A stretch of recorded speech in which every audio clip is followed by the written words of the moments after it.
So true. And guys, we're literally jumping smack bang right into the next speaker.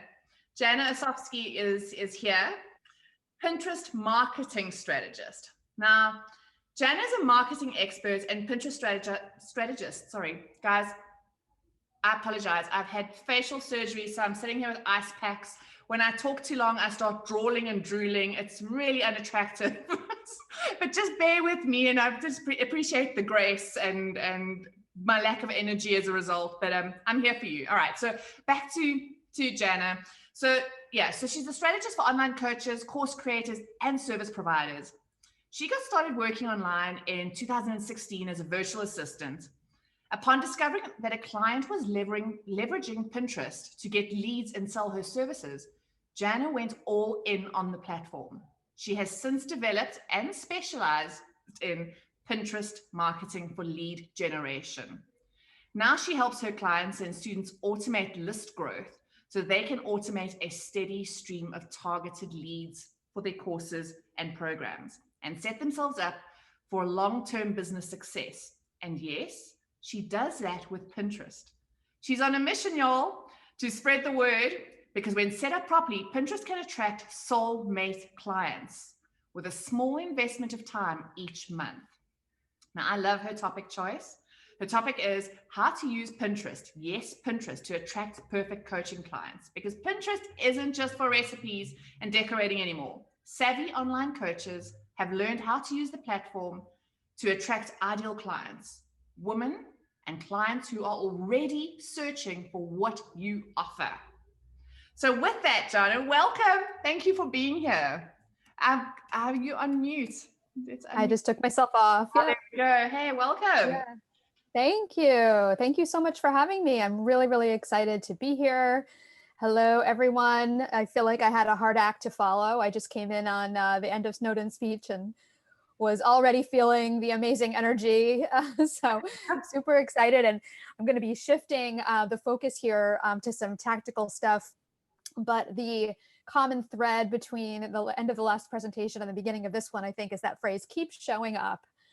I think that is beautiful, and the world needs you now, and that is absolutely true as well. And I will probably weave a couple of ideas about those two things into this presentation as well. So I am going to go ahead and share my screen. Do you know if we are, Jay, do you already have it enabled for me to share my screen under security? Yes, you should be able. Oh, perfect. Okay. Perfect. All right, perfect. All right. Oops, that's not where I want to be. There we go. Okay. Bear with me, guys, for 1 minute while I just get my slides up and I move our pictures over here so I can see where I am. And okay, here we go. So, like Jay said, my topic is all about Pinterest marketing today, and specifically how to use Pinterest to attract perfect coaching clients. And for some of you, this may be a brand new concept or idea. You may be even scratching your head right now thinking, what, Pinterest really for coaching clients? And for some of you, you may have heard rumblings about it. But today we're basically going to be talking a little bit about the strategy behind how I help coaches and service providers and online course creators do this with Pinterest, and then getting a little bit into some of the tactics and the first steps that you can take if this is something based on the presentation today that you feel like might be a good fit for you and your business. So let's go ahead and jump right in. I'm actually going to ask you guys, if you don't mind, just drop in the chat, in the Zoom chat, once you kind of digest this slide, and I'll go through it with you, which camp you're in right now. Are you in camp 1 or camp 2?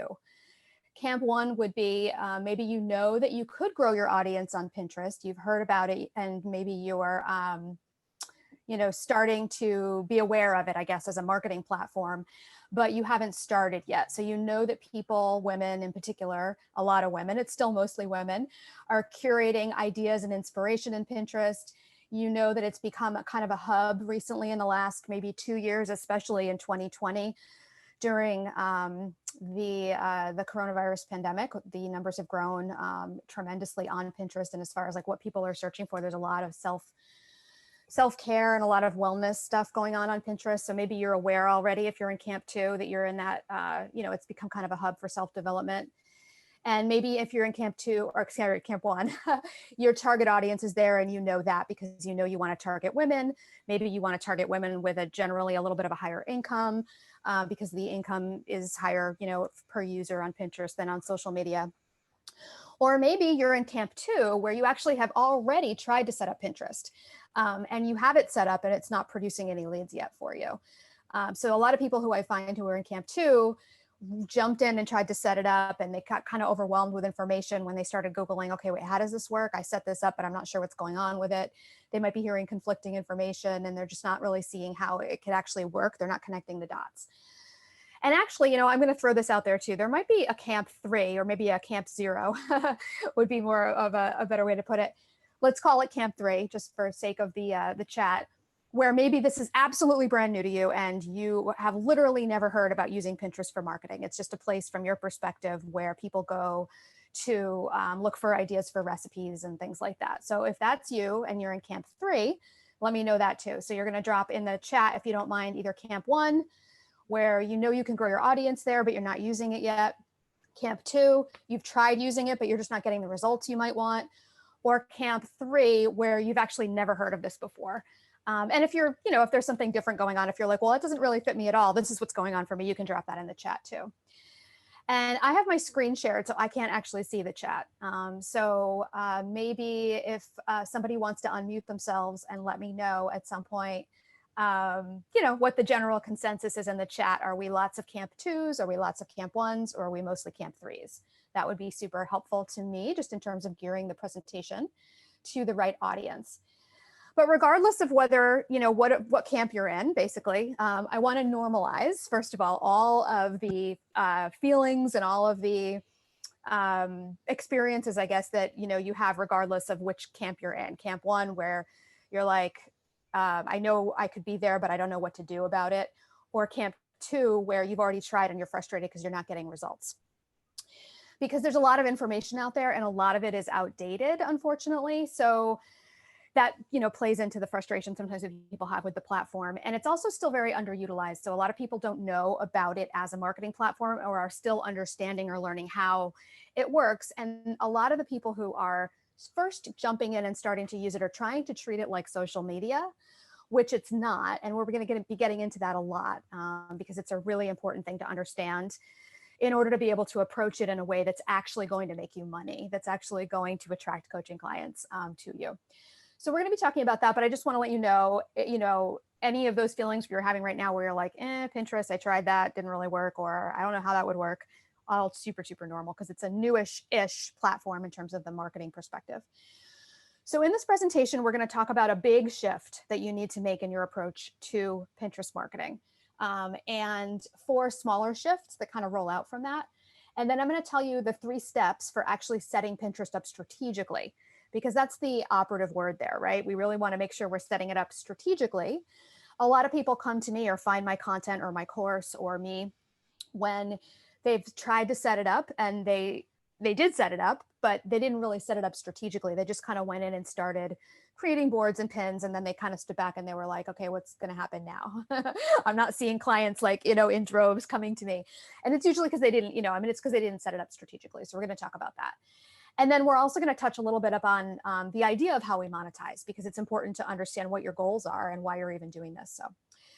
So the question sometimes people ask when they first get to know me, or they're thinking, they probably don't ask because it's not polite, right? But they might be thinking is, well, who are you? How do you know about this? And like Jay said, I'm Jana. I mean, she read a little bit about my background, so I'm not going to get into it too much, but you may remember from what she was saying that I had a client initially who is a coach. She was like my first online client when I was starting my virtual assistant business 4 years ago or so. And she was using Pinterest to get clients, and she was, and course students and traffic to her blog posts and all these things that she wanted. She was using Pinterest to get those results. And I was just like, whoa, I couldn't believe that she was getting all these amazing results. So I learned how she was doing it. I took on other clients. And basically, I started specializing in Pinterest as a platform, as opposed to being more of a generalist, which is kind of a common thing that we all do, right? We start general and then we find something we love and start to specialize in it. And then I started working with clients, and I've worked with dozens and dozens of clients now. I do mostly strategic setups for online coaches and service providers and course creators. And then I actually, at some point when I started to get really booked up and wanted to be able to help more people, I did create a course. So I have a course called Pinterest with Purpose. So now not only have I worked with dozens and dozens of coaches as clients, and most of them are in like the self-development kind of under that self-development umbrella, whether they are health coaches, relationship coaches, parenting coaches, and some business coaches as well. But I distilled all of the methodology that I've been developing over the last 4 years, working with clients, setting up their accounts and managing their accounts, into the course Pinterest with Purpose, which teaches you how to set it up strategically. So now I've worked with dozens and dozens of clients, and I also have dozens and dozens of students, and I can get their feedback too. So I really do promise, pinky swear, know a lot about Pinterest. And a lot of people also wonder Hi, about Jana. Yes. Hey. The results in the chat, everyone's on camp number 1. Camp number 1, which was they know that they can find their audience there, or that their audience can find them, and more specifically, but they're not quite sure how that would work or how Pinterest would work to serve their business. Yeah. Awesome. Thank you. I appreciate you bopping in and letting me know. It's really helpful. All righty. And I'm doing a lot of talking too. So are there any questions in the chat or anything that I should address or be aware of, or should I just kind of keep going and see how it goes? I think everyone's pretty engaged at the moment. Keep going. All right, here we go. All right. So the other big thing that I want to let people know is that there are a lot of different kinds of results that are possible. People are always asking me, this is like one of the most common questions I get when people are just starting to understand how Pinterest works. They're like, well, if I go through the trouble of learning this and setting it up and spending the time every month to manage it and grow the account, what's in it for me? What are the results that really are possible? And it's really hard to answer that question in a nutshell, and I have limited time, obviously, but I know it's on everyone's mind. So I like to try to talk about it when I'm teaching. And really, the reason it's so hard to sum it up is because the results run the gamut. There are so many factors that come into play, whether, what your niche is, how long your Pinterest account has been around, the domain authority of your website. There's all these different, things that come into play.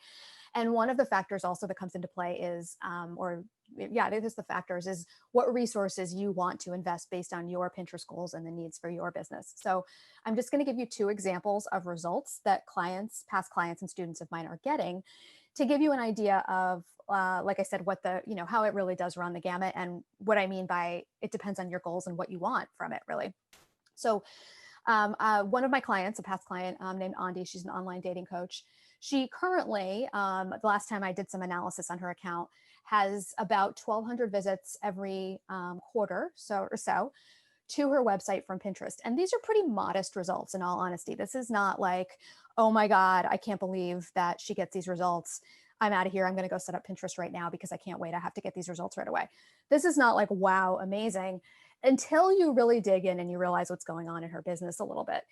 But in Q2, she did get about 1,200 visits. That's the last time I analyzed her account.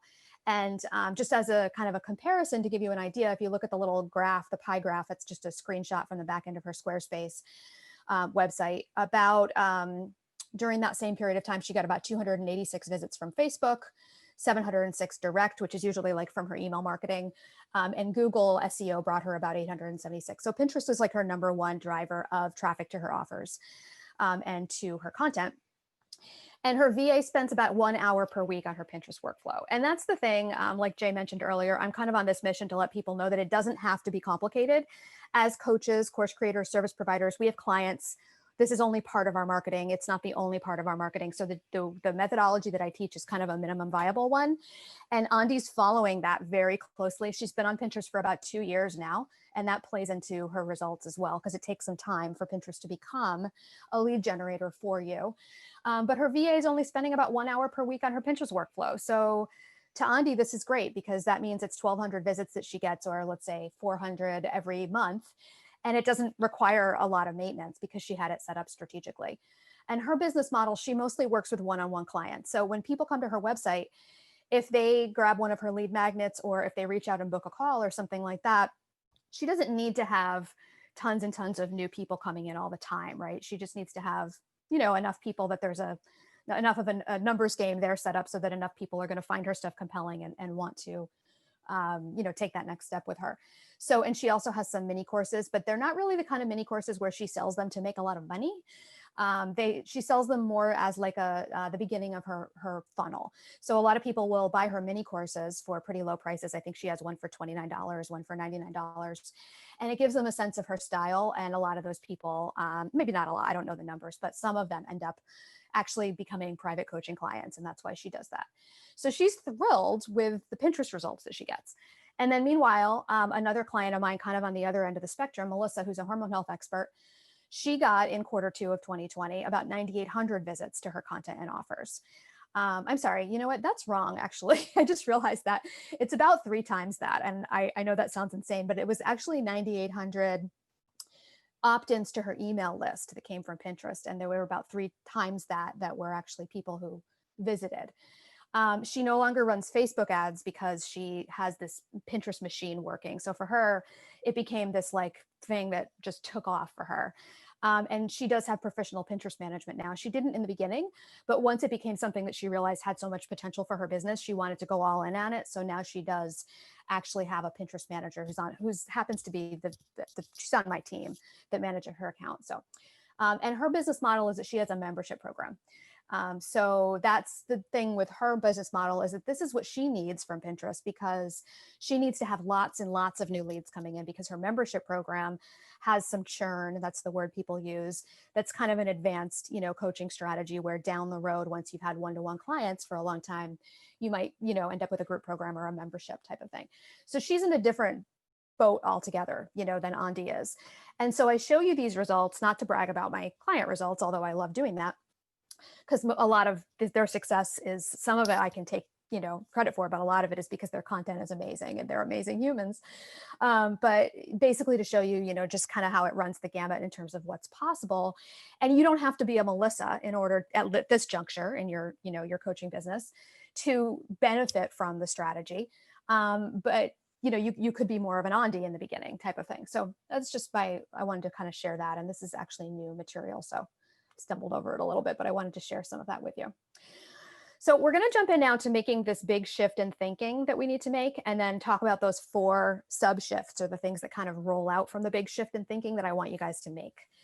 Does anyone have any questions that they want to ask at this point, or anything that I just want to make sure I'm not plowing past any questions if there are any? Not yet. Okay. Jana, they're good to go. Okay, no problem. Yeah, this isn't really the questioning part anyway. This isn't like the tech stuff where people are like, well, wait a minute, hold it on. How does that work?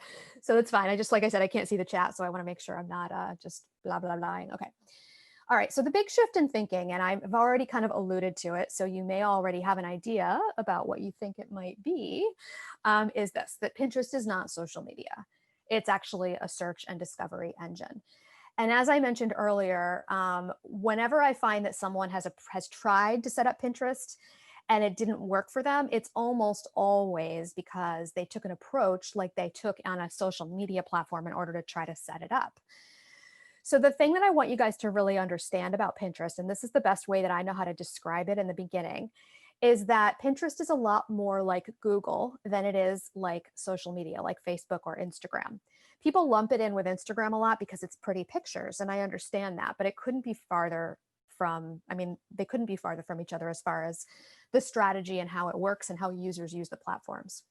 So when you're on Google and you are looking for something, let's say you Google self-care routine, like this person did, this was me, and up comes these different, URLs basically that the Google algorithm believes are a match for you based on what you're looking for now, what you've looked for in the past, right? Google knows a lot about us.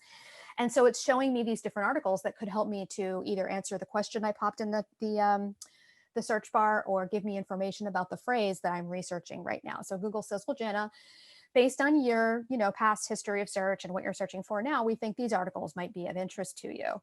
And so you can see some of them are from places like Psychology Today, Hopefully, Prevention, people who are going to rank pretty high on Google, right? Because these are, big, enormous websites with a lot of domain authority. The thing about Pinterest is that Pinterest is actually exactly like Google, except it's pictures.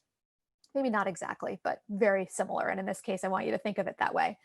So when someone searches self-care routine on Pinterest, instead of upcoming, words that they could click through, like on Google, upcome images that are representing pieces of content behind them. So you have self-care routine that, gosh, that cured my depression.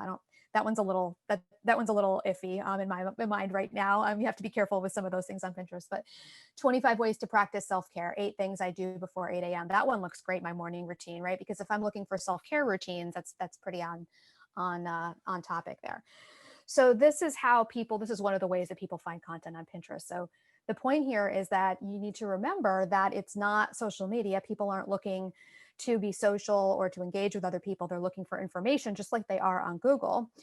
And one of the great things, just incidentally, about Pinterest is that the rest of us who are not Prevention Magazine and Wholefully and websites like that have a much better chance of being discovered on the first page, if you will, of Pinterest. Although Pinterest is more of a feed versus like first page of Google kind of thing, than we are to be discovered on Google, because we're not competing as much on Pinterest with things like Prevention and Wholefully. So you can see a lot of these are coming from small brands, and in fact, 90% of pins on Pinterest represent brands, and most of them are still small brands. Okay, so that is the big shift that is really important to make. People So it's not a social media channel, it is a search engine. So you do want to approach it very differently when you're setting it up. So now we're going to talk about 4 things that really means. Shift 1 is that people will find your pins in their searches and their smart feeds. So it's different than on social media where they jump in and they just start, kind of like looking at their friends' stuff. Instead, what happens is they find them in their searches and their smart feeds. So this is how searches work. Imagine that your person searches for something. Let's just say, as an example, self-care morning routine, healthy weight loss, meditation for beginners. Pinterest is going to serve up images that the algorithm believes, just like over on Google, right, are of interest, helpful, appealing to that person. And it serves those images up based on relevancy, essentially. So that's where businesses that are smaller businesses can compete with those bigger ones, because it's about relevancy.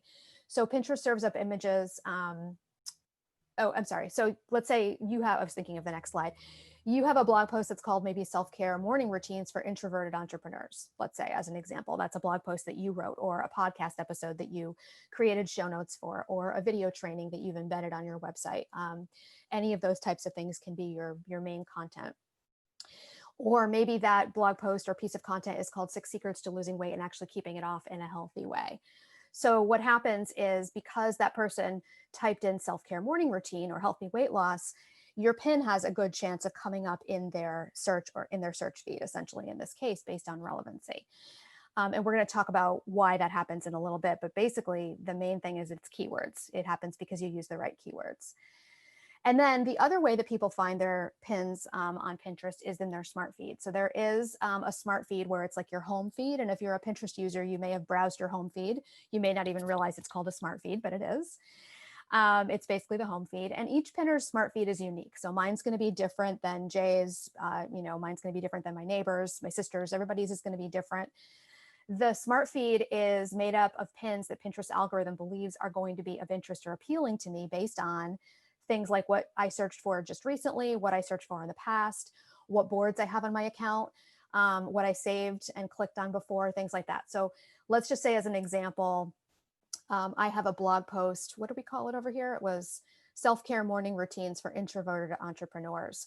And let's say that maybe I just searched for self-care routines, but I also have a Pinterest board that is called introvert resources or something like that. Or maybe I have, that's a good example.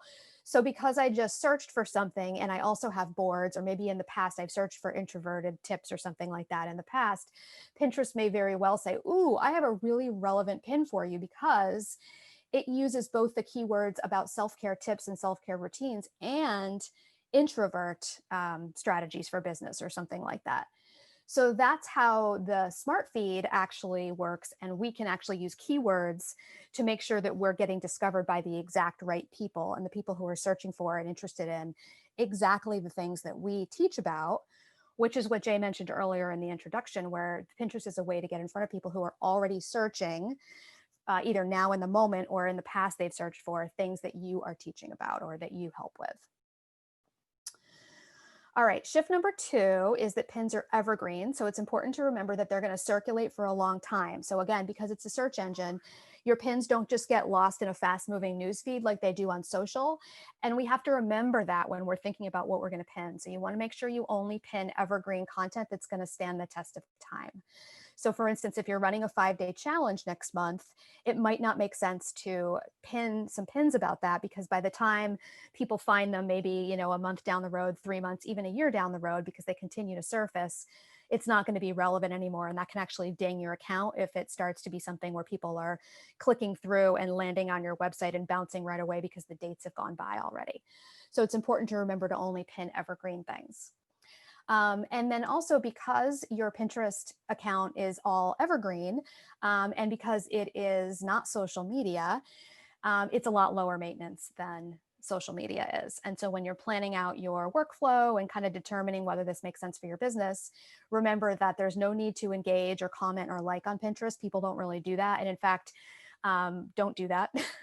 If you can, so again, people sometimes jump in and start treating it like a social media and messaging people and commenting on pins and things like that. And I've actually had people get their accounts shut down for doing that, because it's so not the culture on Pinterest that like the Pinterest thinks you're like a bot, so there's no need to do that. It's not part of the success, factors that go into being successful on Pinterest, which is again, one of those ways where it's completely different than Instagram, right? On Instagram, you actually have to engage with people. Otherwise you could have the best content ever. But people aren't really going to find it if you don't engage. Pinterest just doesn't work that way. It's not a place where people are going to connect with other people. It's a place where people are going to kind of be by themselves. It's me time for them. They're looking for things. They're looking for ideas, inspiration, ways to make their lives better, businesses better. They're not going there to like connect with other people. If they want to connect with other people, they'll go into their favorite Facebook group or something like that. So it is lower maintenance. So instead, what we don't spend our time doing is engaging, commenting, liking. Instead, we focus on creating quality graphics on Pinterest that are going to stop the scroll and get people to, convert, and on the keywords. More on that in a second. So I do teach a workflow that requires about 4 to 6 hours per month, and you set it and you forget it until the next month. So that's the idea behind it being low maintenance. And we talked about the pinning the evergreen content. I got ahead of myself a little there. Okay, shift 3 is that the majority of Pinterest users who find your pins are not going to already be your followers. They haven't already joined your Facebook group. They're not already intentionally following you on Instagram. They are finding your pins in their searches and their smart feeds, which often means because they searched for something and your stuff came up, it might be the first time they've heard about you. They actually, even if they've seen your pins before, they might recognize the branding on them, but generally speaking, they haven't already made that personal connection with you, because that's the other side of that coin. It's not a social media platform, which we love for some reasons, but on the other side of that coin, people who find you on Pinterest are generally what we would call cold traffic. Now, don't let that scare you. It's actually a really good thing. And people who leverage Pinterest know that, because they know that they want to be bringing new people into their audience all the time. So whether that's Andy, who wants to bring 4 or 5 new people into her audience every week through Pinterest, or whether it's Melissa, who wants to bring hundreds in because she's filling a membership program, people who use Pinterest know that it's cold traffic, and they're going to need to have a system in place to nurture those leads. So you want to make sure that you're not thinking about Pinterest as a place to nurture people like you do on your email list or in your Facebook group or that type of thing. You want to remember that it's a place where you bring new people into your orbit and into your expose new people to what you teach and what you help with. So nurturing doesn't happen on Pinterest. And another way to think about this is it's like Google, right? I mean, if someone asked you, well, how do you nurture your leads on Google? Or how do you nurture the leads that find you on Google?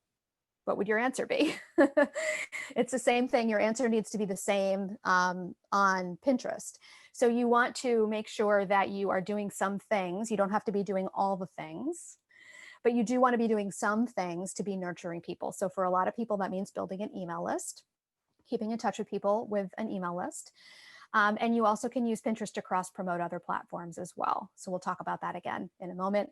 But the biggest strategy, or the best strategy that I've found works the best, is to bring people over to a place where you can offer them some free value in exchange for their email and build your email list. So that's definitely, if it's something that you're doing already or you plan to be building an email list, Pinterest is almost kind of like a little bit of a, I don't want to say a no-brainer, that seems kind of crass, but it's a really good match. It's very well aligned with someone's strategy if you're looking to build an email list to be able to keep in touch with, that will, some of them would become clients. Okay, so shift 4 is that because it's a search engine, not social media, keywords are really, really important. So we really want to make sure that we don't skip over the keywords. I know it's not the sexy part, and that's something that I've decided is basically my lot in life. This is the hump that I have, that I find that a lot of my clients and students have to get over.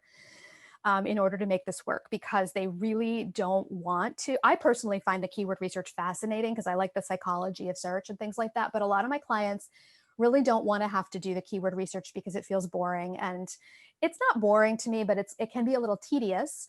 The way that I teach it is, very methodical.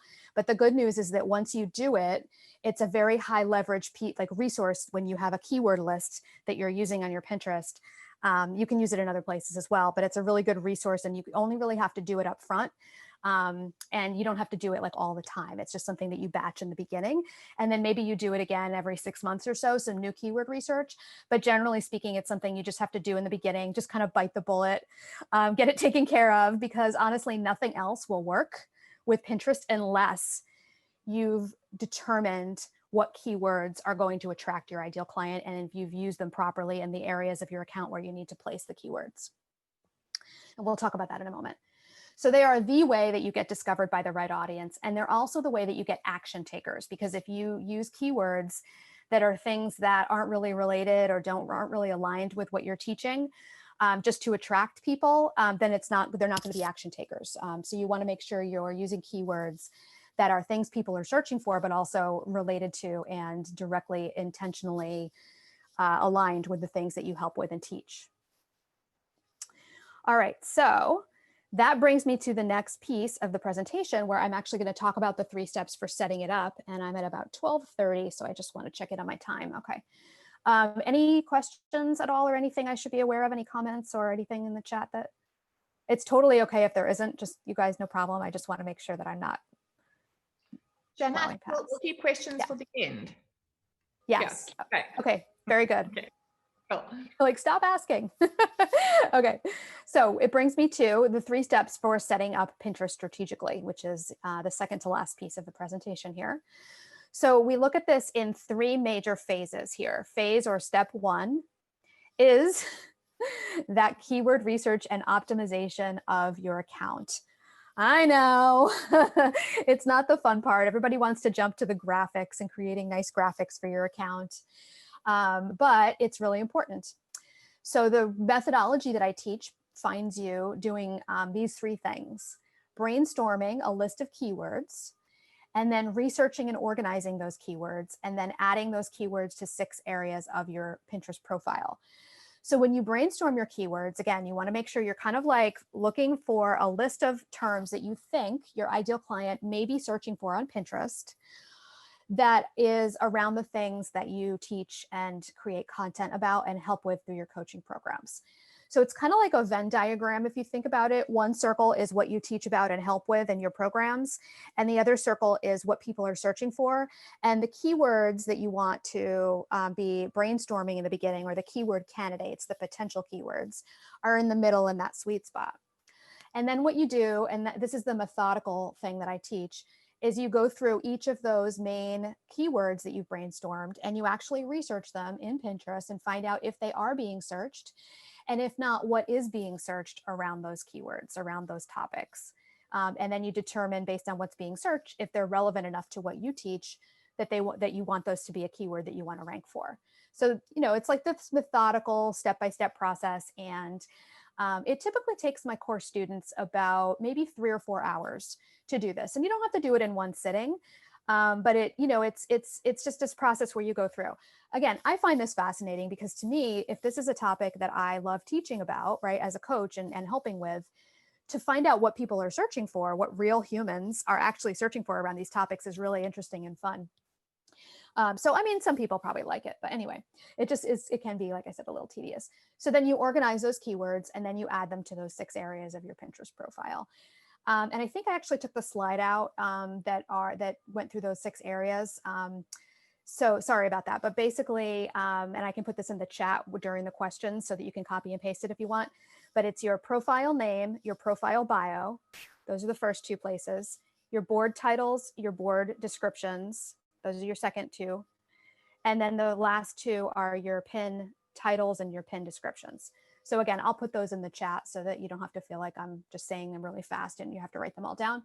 But those are the 6 areas where you would actually add those keywords during that process. And then step 2 is where you would actually be designing some visuals that convert. So you want to basically design visuals that are a 2-to-3 ratio, because that is the dimensions that work well on Pinterest. So 600 by 900 works really well. It doesn't really matter exactly what you use as far as pixels, as long as it's a 2-to-3 ratio and it's either 600 by 900 or bigger, because you don't want it to be smaller than that. You want those graphics to basically stop the scroll. And there are a lot of different ways and techniques you can use to get people's attention. And I'm sure you learned some of those things from other visibility platforms, but letting them know they're in the right place with a clear, easy message that lets them know, like, hey, if you are a busy mom, if you are a woman who suffers from PCOS, if you are this, right, you're in the right place, is a really good way to stop the scroll generally.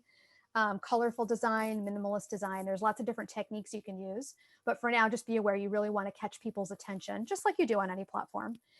And then you want to make sure that your message is clear and easy to read, and that you're incentivizing them by offering some free value, whether that's a blog post to read, a video training to watch. There's something more on the other side of this pin, and you want to let them know what it is, and briefly, because you don't have a lot of space, but you want to let them know with the text overlay why they should click through. And a great way to do that is to dangle a free resource or a freebie or a lead magnet that you have set up to grab people's emails. All right, and then the final step comes once those things are in place, where you want to develop a consistent workflow. So once you've done your keyword research, you've optimized your profile, you've pinned some pins, and you've maybe saved those pins in Canva so you can use them as templates in the future. That's always a really good idea, pro tip. Then it's time to develop a workflow where every month you go in and you pin consistently.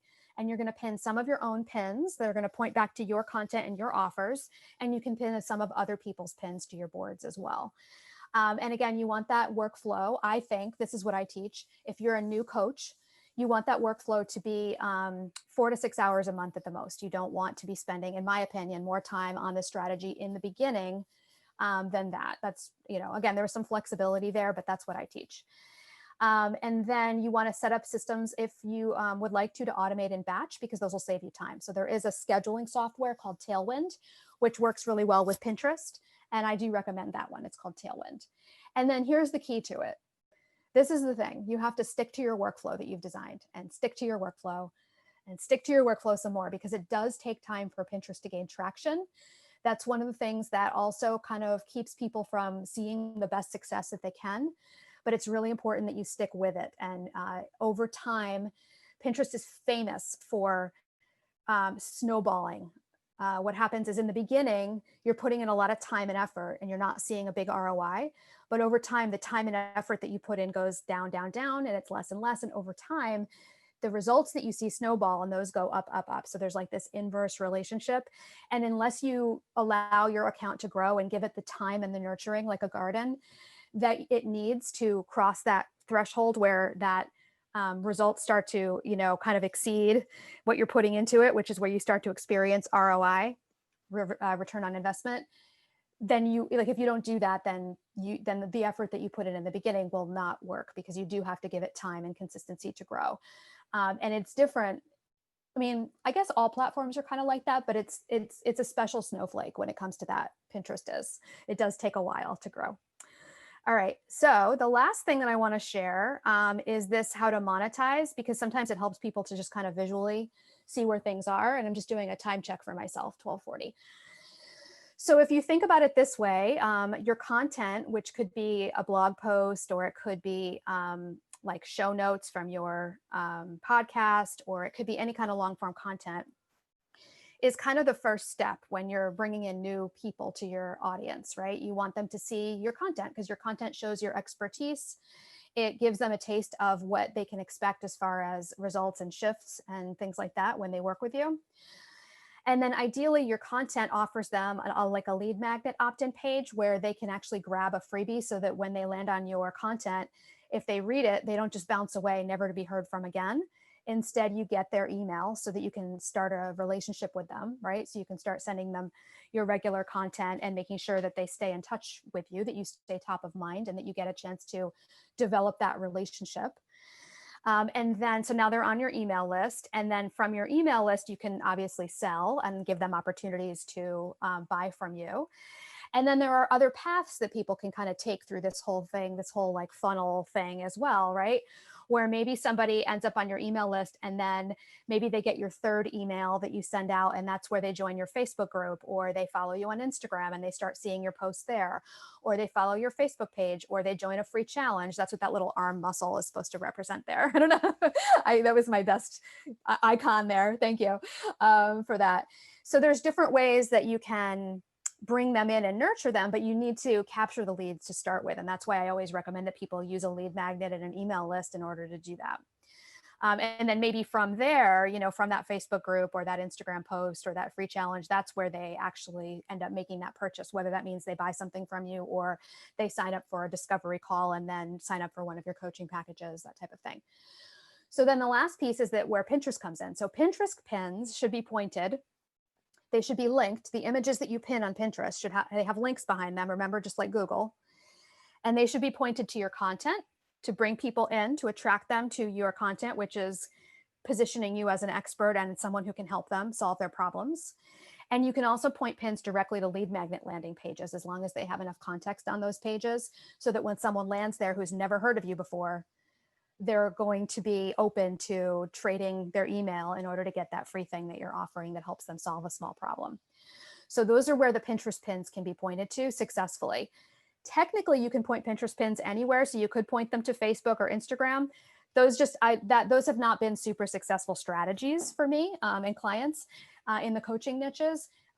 They've been secondary strategies. I do have one client, Melissa, actually, who has a YouTube channel, and we do point pins to her YouTube, and she does okay. But she only gets maybe 100 clicks over to her YouTube channel every month from Pinterest, whereas she's getting, you know, thousands of clicks, you know, 3,000, 4,000, 5,000 clicks a month over to her website.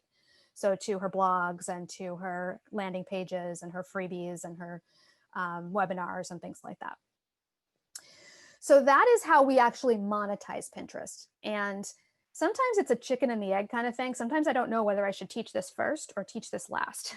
But I think that this way kind of helps you to sort of see, you know, the big picture and what your goals are going to be. And everyone's goals are different. And that's where I come back to what we talked about earlier with Andi and her, you know, okay, those are good results on Pinterest, but they're not like, oh my God, amazing. And then Melissa, who has like, oh my God, amazing results, right? And there's a lot of people in between, obviously. So it depends, you know, your story and your, this whole like funnel thing, if you want to call it that, is going to look different for you than it looks for other people. So there's always going to be, you know, different paths and different ways that you kind of send people through that customer journey, depending on your business and what you have going on as far as the content that you create. So that is everything. I do want to tell you that I do have a free Pinterest checklist for you. So if you do want to get started, this is the Pinterest quick start checklist that is available on my website. It's janaomedia.com/Pinterest checklist. And it basically gives you the 5 steps to get your account set up and started. So it's a really quick way to jump in and get some momentum going without doing it in a way that is like I'm having you do things here that are going to pay off for you, as opposed to just being kind of a waste of time. If that makes any sense. I know that sounds kind of weird, but I guess my point is a lot of people get started, but they start kind of randomly. And this will actually put you on a path that is going to actually be the strategic path that'll actually serve your business. So, okay, I think that's everything other than just my little contact sheet here. You are absolutely welcome to connect with me in any of these places, my website, via my email, which is here. I am at Jana O Media in all the places, Pinterest, of course, Instagram, Facebook, actually just those places, not all the places. I don't want to be on all the places. No one does. And then, yeah, Pinterest is Jana O Media as well. So that is everything I have as far as content presentation. And I would love to know if anyone wants to unmute their mics and ask questions or drop questions in the chat or anything. Thanks, Jana. Okay, let's stop. Can we stop sharing your screen so we can see all the faces? See whose faces are on. I saw you are hiding behind their emails. Jana, can you stop sharing the screen? Yes. And then we can pop and see everybody else's. Okay, there we go. Did I do it? Yeah, okay. Yeah. So guys, I want to tell you a little bit about why I wanted Jana on this summit, specifically about showing up online.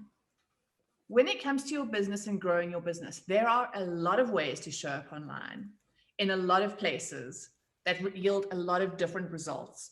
And they all take a different investment. And one of the things that I know for a fact that new coaches face is this huge amount of overwhelm of trying to show up in all the places and do all the things all of the time.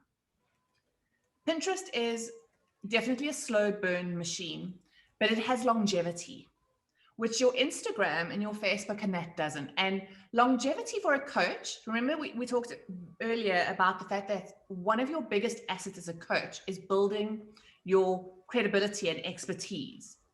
Pinterest is a terrific platform around that, the longevity of building up that body of work. So again, I social media is social media and it has its role to play. But when it comes to monetizing, people are on social media because they're being social. They're not there looking for a solution necessarily or to buy necessarily. So it's like walking into a cocktail party and going, hey, I'm Jay Manning, I'm a business coach, want my services. Hey, versus setting up a stall at a business exhibition of people that have come to the exhibition to look for business coaches. Oh my God, I'm writing that. I'm going to write that down. That's really good. It's copywritten. But that's exactly what it is. It's social media is it's a cocktail party. It's where you go to connect with people and engage. Pinterest is where they go to find what it is you've got because they need it. Jana refers to them as a cold audience, but there is no better audience than an audience that is actually actively searching for what you got. And I'm not great in Pinterest. I'm not great in social media, full stop. But let me tell you now, largely, I think Pinterest, and Jana, correct me if I'm wrong, it's almost untapped. It's a big white space still for coaches to make an impact in. Am I right? Yeah, it's starting to, it's gained traction over the last few years or so.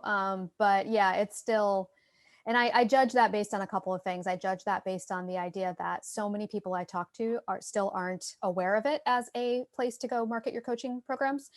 And then also so many people that I know aren't using it the way that they really should. And I don't like that word, but so if you are aware of it and you know how to use it and you do it strategically, a lot of the competition, if you want to think of it that way, kind of falls away because so in that way, it's still very untapped, I would say. Mm-hmm. So Jana, what I am going to ask you to do is not to forget to put the 6 areas to add your keywords in the chat for us.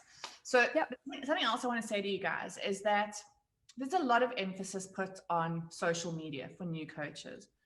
But if there's one thing that I can tell you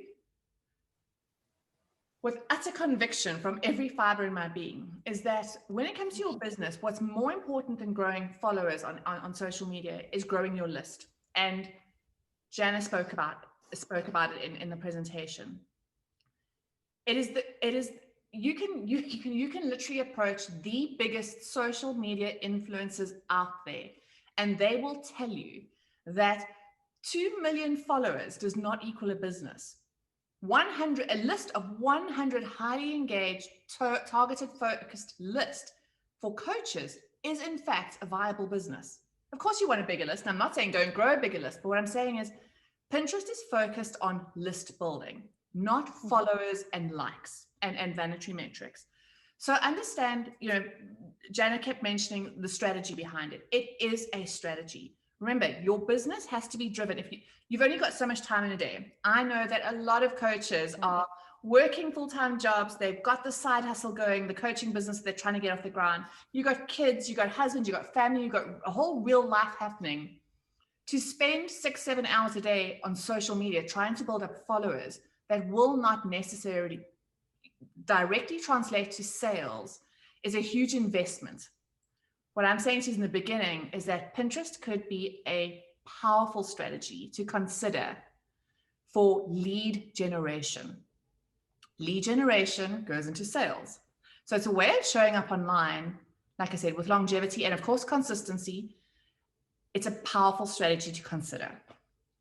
So that is why we had to have Jana here, because I think Pinterest is not floated, and put out there. Everyone is shouting Facebook and Instagram all the time. It's hard work. It's hard work. Anyone who knows, and they're trying to manage the 2 posts a day, 7 days a week, it takes a lot out of you. And when you're trying to set up and trying to do all the things, you're gonna have to pick and choose what to focus on.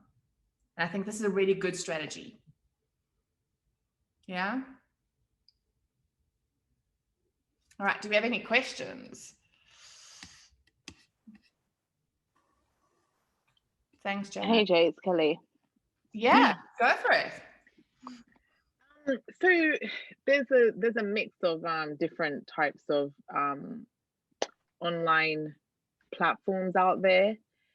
What do you think would be the ideal mix? Because now I didn't even know about Pinterest, but now I'm even more scared because it's like you got Instagram, Facebook, and you've got Twitter, now Pinterest. What would be the ideal mix for somebody that's, more reluctant to go on, be seen in the online world? Yeah, I have some definite opinions about this. So take them with a grain of salt. And of course, the ideal mix is going to be different for everyone based on their business goals and based on the amount of time that they want to spend doing this, and whether they have a team that can help them as well, or just even a part-time virtual assistant or something like that. But I really think that when you're a new coach and you're at the point where you have your offers and you're ready to get visible so that people will start to be attracted to your free offers and your paid offers, I think that you really want to make sure you're going all in on like 2 strategies. One, I think, should be a strategy that nurtures people. And then this is not chronological, I guess. And then one should be a strategy that brings new people into your audience. So I would probably say that picking one social media platform where you want to be very active, and then picking one place, and that could be Pinterest. It could also be, there are other platforms like YouTube would be a good example, that are more sustainable and long-term, and they're more about lead generation. So, one platform that you're going to use to bring new people in, and one that you're going to be using to nurture. So, I don't know that there's an ideal mix. Like, I can't say like, okay, this is what you should do. Like, have Instagram, have a Facebook group, and have Pinterest, and that's it.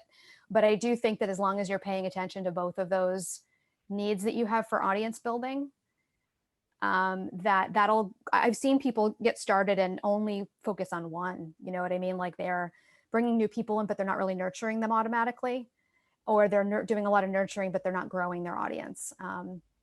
So I would make sure you've got something that's very consistent, that you feel like you've got on lock at some point, that fits, like one in each of those categories. And then I think you can layer in strategies once you've mastered and delegated some of those strategies. So I would pick, 2 things and spend time mastering them, and maybe even get them delegated if that's part of your business model, and then move on to adding in another strategy only after you've mastered that 1 or 2 strategies that are growing your audience and nurturing your audience. And I think that one thing, just I'll say really fast too, is to remember is that everyone's online. I mean, not everyone, but like so many people are online, and all of these big platforms, everything from Facebook, Instagram, LinkedIn, Twitter, Pinterest, there are so many people on all of these platforms that you need to look at it from an abundance perspective. No matter where you are, if you go all in and you're consistent, you are going to find people who are your ideal client. It used to be, I think people used to think like, oh, well, my ideal client only hangs out on this platform or this platform. And I just don't think it's like that anymore. I think you should find 2 things that you enjoy and that fit the bill that way in terms of audience growth and audience nurturing, and go all in on those and put your blinders on and not try to do all the things. Just pick 2 things that you want to be really good at. And if you enjoy them, that's going to make you a lot more consistent and a lot more like likely to, just to be consistent. So that's my answer. It's not a cookie cutter answer, but it's my answer. There are no cookie cutter answers. Sorry, guys, that I'm so up and down. Guys, remember I said to you, there are so many things that go into building an online business and so many ways in which to show up online. You're going to have to dial it back and figure out which ones you really want to commit to. And, there's a level of enjoyment that goes into it, and there must be a result. Otherwise there's no point. And that's got to be how you pick and choose it ultimately. But you're going to have to show up. Remember, I told you, there's no way. I've tried. I invested a lot of money trying to figure out a way around showing up, and there is none. So, not with an online business. You're going to have to do it. You're going to have to do it. Yeah. So Jana, you know what? While we've got you here, how afraid were you of showing up online when you first started your online business? I'm not a good example of this. Not? No, I worked in corporate HR for 16 years, and I was a trainer, and I've never had any problem with any kind of like visibility or public speaking. It's just not something that has ever fazed me. So that's my honest answer. I mean, there's still, there's still the fear, and I still feel fear all the time, every day, even 4 years into business, about not so much about showing up for me, because everybody's different, but more like if I show up and nothing happens, you know what I mean? Like no one buys, what does that mean? Or, what if I, commit too much to one thing and it doesn't end up being, when do I know that it's not the right thing, or, that type of thing. But, the actual like showing up part isn't something that bothers me. And you know what, that's a really important thing to mention, guys, is that often when you show up, someone's not going to buy. Often when you post, no one's going to comment. And you have to make a decision that you're simply going to do it anyway. Yep. You're simply going to do it. So it's a commitment. 100%. It's a commitment to doing it. It's not, well, I did it, no one reciprocated, so I'm out of here. Or it was a rejection, or a whatever the case may be. There's a lot of noise. It's a distraction highway. The online world and social media and all those platforms are noisy and busy and crazy. And the only way for you to get that kind of that feedback, that affirmative feedback that you're looking for, is by consistently showing up in a way that people start trusting that you're going to show up. It's a lot of trust in it. If I see somebody once and never see them again, and then see them 3 years later, I'm not going to take the time to follow and engage. When I see someone consistently putting out value, and something they're saying is striking a chord and it's intriguing, that's how trust is built. Trust is not built because your photos are awesome or your one piece of content was great. It's got to do with consistency and reliability, even when nobody gives you any feedback or doesn't buy. So prepare yourself for it. Like, just know that that's going to happen, and that's okay. That's part of the process. Yeah, I definitely agree with you 100%. In my own personal experience with my one-to-one client acquisition has been that I show up very, very consistently on the platforms that I'm on. And I'm not everywhere, like I said, because I want to be consistent on the platforms that I am on. And I essentially really have noticed over time the pattern that I have a certain number of people, a group of followers who comment on a lot of my posts, who always, DM me to say, oh, I really like that, and here's the thing, and blah, blah, blah. And, do you want to do this with me? Or do you have an idea about that or whatnot? People who have become, almost like friends. And I could probably name 100 of them. And then I also have had probably, 60 to 75 people hire me for my one-on-one Pinterest service, because it's a project. It's not a retainer long-term thing, over the last 4 years, and there's almost no overlap.